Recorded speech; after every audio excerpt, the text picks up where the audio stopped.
Hello mga minahal kong kaibigan followers, good evening. Sana nasa magandang kalagayan kayo. Nandito naman ako mangungulit sa inyo. Magdasal tayo ha. Maraming salamat.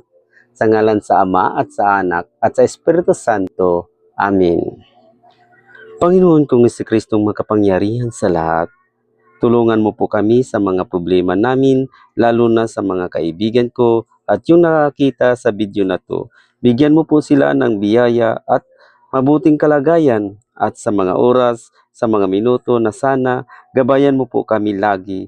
Huwag mo po kami pababayaan. Maawa po kayo, Panginoon, dahil alam namin na ikaw may magandang musilak na puso, kaya hindi kami tumigil sa pagdarasal sa iyo.